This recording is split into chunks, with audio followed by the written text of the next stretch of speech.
हमने कुछ देर पहले आपको बताया था वैक्यूम बम होता क्या है, जो सीधे तौर पर ऑक्सीजन सोख लेता है और फेफड़ों पर असर करता है लोगों के। और इसीलिए अब ब्रिटेन ये आरोप लगा रहा है कि इस युद्ध में अब रूस वैक्यूम बम का इस्तेमाल कर रहा है। वैक्यूम बम, इसके पहले फास्फोरस बम के इस्तेमाल के आरोप भी रूस पर लगते रहे हैं। साथ ही आरोप ये भी दोनों देश एक दूसरे पर लगा रहे हैं कि आने वाले समय में जैविक हथियारों का इस्तेमाल भी किया जा सकता है। और दोनों ही कंट्रीज अपने देश में अलग अलग शहरों में जैविक लैब में जैविक हथियार डेवलप कर रही हैं और इसको लेकर यूएन से मांग भी की गई है। लेकिन रूस के अपने दावे हैं, वहीं यूक्रेन ये कह रहा है कि रूस जैविक हथियार का इस्तेमाल कर सकता है। वैक्यूम बम के इस्तेमाल का आरोप इस बीच ब्रिटेन ने रूस पर लगाया है। वैक्यूम बम है क्या, समझते हैं हिमानी से।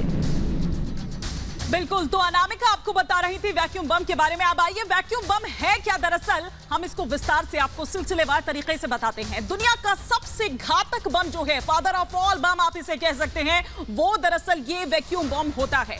ऑक्सीजन सोखकर यह हाई टेम्परेचर ब्लास्ट करता है। अब सोचिए, और जब ऑक्सीजन अगर नहीं रहेगी तो फिर किस तरह की स्थिति वहां पर हो जाएगी। तो ये ऑक्सीजन को पूरी तरह से सोख लेता है और फिर इंसान के फेफड़ों से हवा खींच लेता है। अब देखिए कि किस तरह का असर इससे पड़ता है। इंसान के फेफड़ों पर इसका असर पड़ता है और फेफड़े फट भी सकते हैं क्योंकि ऑक्सीजन वहां तक नहीं पहुंच सकती है, पूरे तरह से सोख लेता है। ये धमाके से ब्लास्ट वेव जो है वो दरअसल निकलती है और आसपास जितने भी होंगे उस रेडिएशन से उनको भी जाहिर तौर पर खतरा होगा। धमाका जो है वो इंसान को भाप में तब्दील कर सकता है, वो भाप बना सकता है इंसान को। और जैसा कि मैंने पहले भी आपसे कहा कि रूस का फादर ऑफ ऑल बॉम्ब ये है, all bomb, father of all bomb इसे कहा जाता है। और साथ ही साथ अमेरिका का मदर ऑफ ऑल बॉम्ब दरअसल ये है। तो रूस का फादर ऑफ ऑल बॉम्ब और अमेरिका की अगर देखें तो अमेरिका का ये मदर ऑफ ऑल बॉम्ब है। तो ये वैक्यूम बॉम्ब क्या है ये हम आपको बता रहे थे। और इस वक्त चलेंगे सीधे एक और बड़ी खबर इस वक्त आ रही है।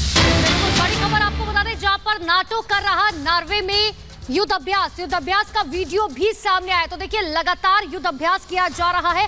हालांकि एक तरफ ये बात कही जा रही है सभी देशों की तरफ से कि अब युद्ध को थम जाना चाहिए। बहुत नागरिकों की मौत हो चुकी है, ये समझना पड़ेगा दोनों देशों को कि अब युद्ध पर विराम लगना जरूरी है। लेकिन देखिए, ये नॉर्वे की तस्वीर आपको दिखा रहे हैं जहां पर नाटो नॉर्वे में युद्ध अभ्यास कर रहा है और युद्ध अभ्यास का ये वीडियो सामने है। देखिए, टैंकर्स आपको नजर आ रहे होंगे, जो आर्मी है उनकी तरफ से ये युद्ध अभ्यास किया जा रहा है।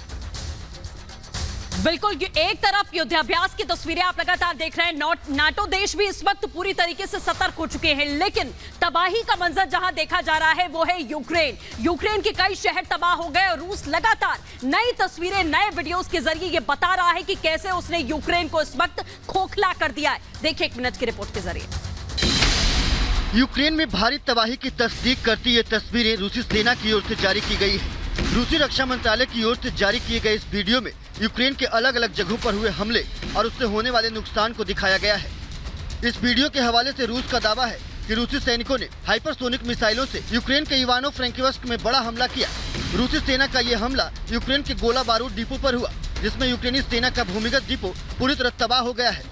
इसके अलावा रूसी सेना ने ओडिशा में भी मिसाइल से हमला किया। रूसी सेना का ये हमला यूक्रेनी सेना के रेडियो स्टेशन को निशाना बनाकर किया गया, जिसमें रेडियो स्टेशन को तबाह करने का दावा किया जा रहा है। वहीं रूस के बमवर्षक विमानों ने रात के अंधेरे में यूक्रेनी सेना के एंटी एयरक्राफ्ट सिस्टम को भी निशाना बनाया। ताबड़तोड़ मिसाइल हमले में यूक्रेन को भारी नुकसान का सामना करना पड़ा है, जबकि इधर दूसरी तरफ यूक्रेन ने भी रूसी सेना को नुकसान पहुंचाने का दावा किया है। इन दोनों देशों के बीच जारी जंग के बीच नए नए दावों को लेकर ऐसा साफ दिख रहा है कि बारूदी जंग के बीच प्रोपेगेंडा वार भी चरम पर है। Bureau report, Republic Bharat.